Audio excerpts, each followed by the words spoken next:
আসসালামু আলাইকুম। মজার আধুনিক রান্না চ্যানেলে যারা এই রেসিপিটি দেখছেন সবাইকে আন্তরিকভাবে অভিনন্দন। আজকে আমি একটি মাত্র কাঁচা আম দিয়ে পাঁপড় তৈরি করে দেখাবো। পাঁপড়গুলোকে আমি একেবারে সহজভাবে কাঁচা আম দিয়ে তৈরি করে নিয়েছি। কাঁচা আম পুড়িয়ে যাওয়ার আগেই আপনারা এভাবে কাঁচা আম দিয়ে পাঁপড়গুলোকে তৈরি করে সারা বছরের জন্য সংরক্ষণ করে রাখতে পারেন। কাঁচা আমের পাঁপড়গুলোকে তৈরি করতে এখানে আমি একটি কাঁচা আম নিয়েছি। তো চেষ্টা করবেন পাঁপড়ের এই রেসিপিটি তৈরি করতে যেন মিষ্টি আম নেওয়া হয়।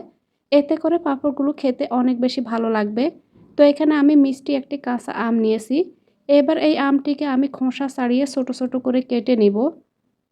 তো এখানে আমি আমটাকে এভাবে কেটে নিয়েছি। এবার কেটে নেওয়া এই কাঁচা আমগুলোকে আমি ব্লেন্ডারে নিয়ে খুব ভালোভাবে ব্লেন্ড করে নিব। তো এখানে সরাসরি আমি কাঁচা আমটাকে এখানে আমি একটা ব্লেন্ডারে নিয়ে নিচ্ছি। আমটিকে একেবারে স্মুথ করে ব্লেন্ড করার জন্য এখানে দিয়ে দিব আমি ১ কাপ পরিমাণ পানি। তো এখানে আমি এই কাপটা মেপে পরবর্তী উপকরণ অ্যাড করব। তো এখানে আমি আমটাকে খুব ভালোভাবে ব্লেন্ড করে নিয়েছি। এবার ব্লেন্ড করে নেওয়া এই আমের পিউরিটাকে আমি এখানে সেঁকে নিব। তো এখানে আমের এই পিউরিটাকে আমি এখানে সেঁকে নিয়েছি। এবার যে মেজারমেন্ট কাপ মেপে আমি এখানে পানি নিয়েছি সেই মেজারমেন্ট কাপ মেপে এখানে আমি নিয়ে নিব ১ কাপ পরিমাণ চালের গুঁড়া। আপনারা চাইলে মেজারমেন্টটা ছোট বাটি মেপেও করে নিতে পারেন। ১ কাপ চালের গুঁড়ার জন্য এখানে আমি মোট ৩.৫ কাপ পরিমাণ পানি দিয়ে দিব। আমগুলোকে এখানে ব্লেন্ড করার সময় আমি ১ কাপ দিয়েছি। এবার আমি এখানে ২.৫ কাপ পরিমাণ পানি দিয়ে দিব। এবার এগুলোকে আমি মিশিয়ে নিব। কাঁচা আম দিয়ে এভাবে পাঁপড়গুলোকে বানিয়ে দেখতে পারেন। কেউ কিন্তু খেয়ে বুঝতেই পারবে না যে পাঁপড়গুলো আপনারা কাঁচা আম দিয়ে তৈরি করেছেন।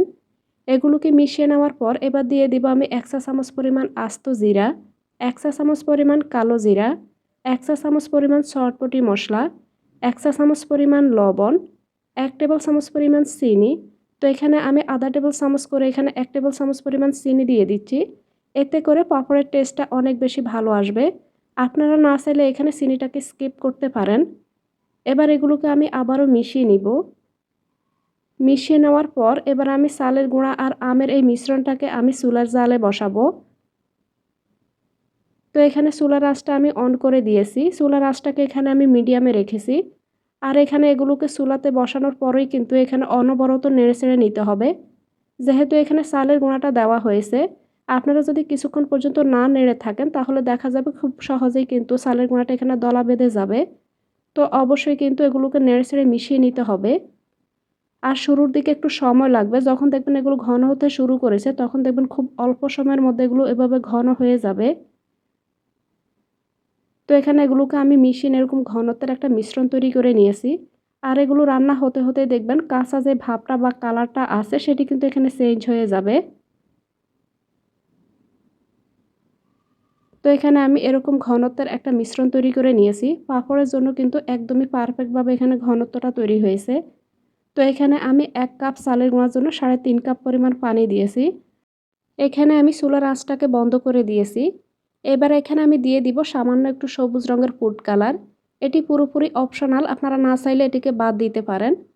তো এখানে সামান্য একটু আমি সবুজ রঙের ফুড কালার দিয়ে দিলাম। এবার এগুলোকে আমি খুব ভালোভাবে মিশিয়ে নিব।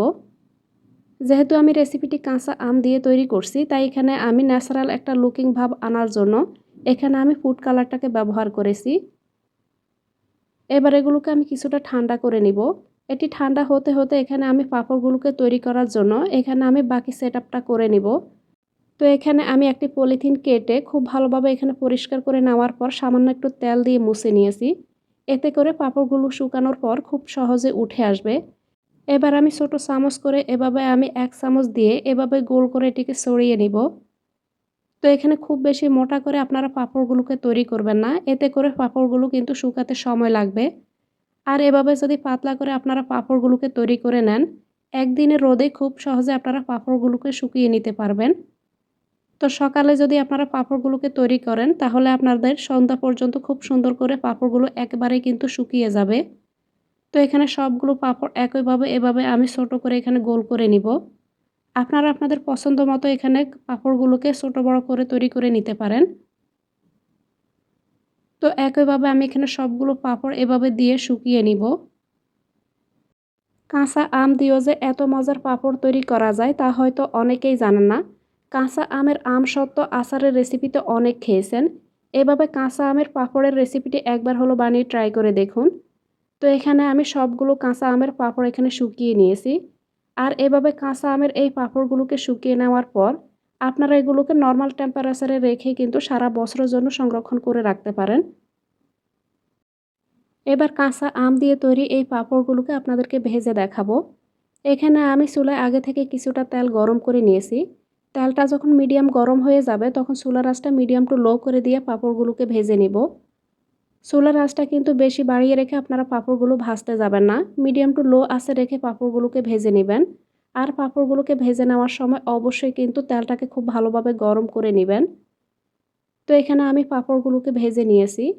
তো দেখতেই পাচ্ছেন এখানে পাঁপড়গুলো কতটা মুসমুসে হয়েছে। কাঁচা আম দিয়ে তৈরি পাঁপড়ের এই রেসিপিটি আশা করছি আপনাদের অনেক অনেক ভালো লেগেছে। রেসিপিটি ভালো লাগলে প্লিজ ভিডিওতে একটা লাইক দিয়ে চ্যানেলটিকে সাবস্ক্রাইব করে রাখবেন। চাইলে আপনারা আমার চ্যানেলটিকে ভিজিট করে দেখতে পারেন। আমি আমার চ্যানেলে সব ধরনের রান্নার ভিডিও আপলোড দেই। সময় নিয়ে এতক্ষণ এই রেসিপিটি দেখার জন্য সবাইকে অনেক অনেক ধন্যবাদ।